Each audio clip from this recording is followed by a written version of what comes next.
Saya Azamin Amin, seorang pengamal media.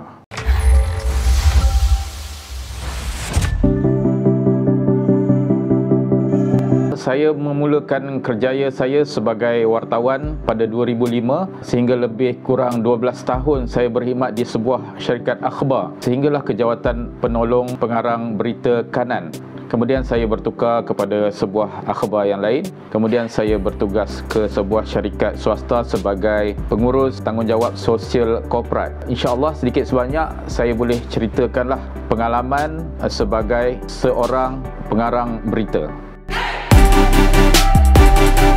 Tugasan sebagai seorang pengarang berita ianya untuk mencantikkan berita seorang wartawan. Wartawan akan menghantar berita kepada pengarang berita. Pengarang berita akan membuat semakan dan membuat tapisan. Sama ada berita tersebut adalah berita-berita yang mempunyai fakta yang jelas, menjawab semua-semua persoalan seperti 4W 1H yang seperti lazimnya semua wartawan tahulah prinsip seorang wartawan. Dia kena menjawab semua persoalan-persoalan yang ditanya oleh seorang pembaca apabila membaca satu berita. Contoh, apabila satu berita kemalangan jalan raya, seorang pembaca dia mesti nak tahu siapa yang kemalangan itu, apa yang kemalangan itu, antara lori dan bas ke, kereta api dan kapal terbang ke, kemudian siapa yang terlibat, bagaimana ia terlibat dan waktu bila ia terlibat. Itu semua menjawab pada persoalan itu. Jadi wartawan akan membuat berita berdasarkan prinsip-prinsip itu, kemudiannya menghantar berita tersebut kepada pengarang berita. Dan pengarang berita pula dia akan menyemak, memastikan fakta-fakta itu jelas atau tidak betul, ataupun palsu, benar ataupun salah. Sebab apa? Seorang pengarang berita dia perlu tahu kedudukan berita itu. Kalau ianya tidak benar, ia akan melanggari dari segi prinsip etika kewartawanan. Yang kedua, ia terdedah kepada pelanggaran undang-undang apabila kita menyiarkan berita palsu, dan ianya boleh menyebabkan tindakan undang-undang seperti saman, terpaksa didakwa di mahkamah dan sebagainya. Senang cerita, seorang pengarang berita ianya mencantikkan berita yang dihantar oleh wartawan. Dan pada kebanyakan masanya di sebuah akhbar ataupun akhbar-akhbar yang pembaca lihat, tajuk-tajuk pada akhbar tersebut selalunya dibuat oleh pengarang berita berdasarkan pada berita yang dibuat oleh wartawan tersebut. Apabila dia tengok, baca, dia akan letakkan contoh tajuk beritanya, 2 anggota penguat kuasa terbunuh, contoh. Dan lazimnya mereka ini mencari tajuk-tajuk berita yang boleh memberi sensasi ataupun memberi tarikan umum pembaca nak baca berita tersebut. Ianya kalau dari segi istilahnya disebut sebagai catchy, agak catchy tajuk tersebut, jadi mudah pembaca akan attract untuk membeli akhbar tersebut akibat daripada tajuk berita yang disediakan oleh pengarang berita.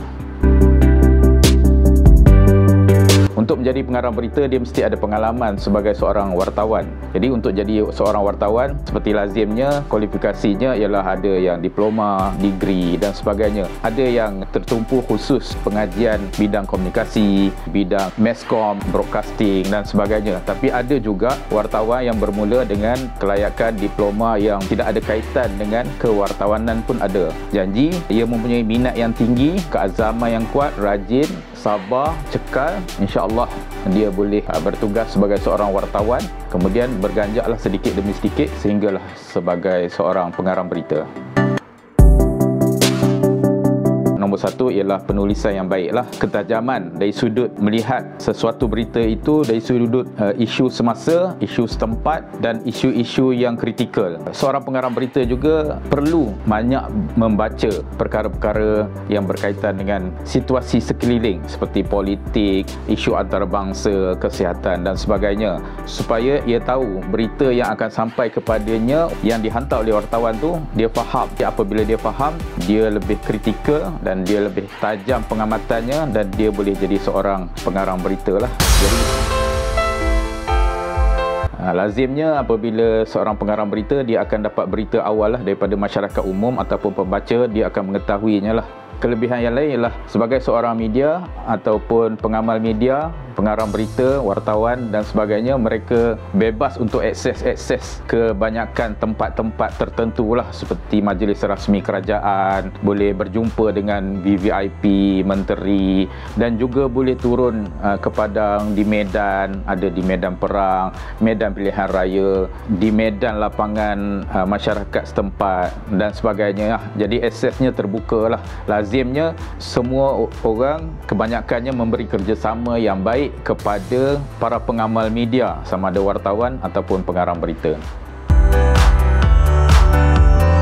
Pertama dari sudut masa lah, sebab berita yang akan sampai kepada seorang pengarang berita ni tidak tentu masanya. Kadang-kadang ia berlaku pada petang hari, tengah malam, pagi dan sebagainya. Dari sudut masa tu, pengarang berita sentiasa kena alert lah. Kadang-kadang bertugas di luar pada waktu kebiasaan. Tidak semestinya bertugas 9 to 5 waktu pejabat semata-mata. Sampai tengah malam pun ada, pagi pun ada, untuk menyemak berita-berita yang mustahak, yang urgent dan sebagainya. Dari sudut yang lain pula, dari segi ketepatan berita tersebut, jadi cabaran dia, kita mesti memastikan bahawa berita itu adalah berita asli, mempunyai fakta yang jelas dan sebagainya, supaya kita tidak berdepan dengan pelanggaran undang-undang, saman menyaman dan pelbagai lagi. Ada juga cabaran yang lain ialah seperti ancaman, hugutan. Itu perkara yang isolated lah, terpencil je lah, taklah banyak mana. Tetapi itulah antara isu-isu cabaran yang perlu dihadapi oleh seorang pengarang berita. Kadang-kadang dihubungi, dikecam, dimarahi, dicabar dan sebagainya lah. Tapi kita anggap itu sebagai tugas profesional kita akan buat yang terbaik.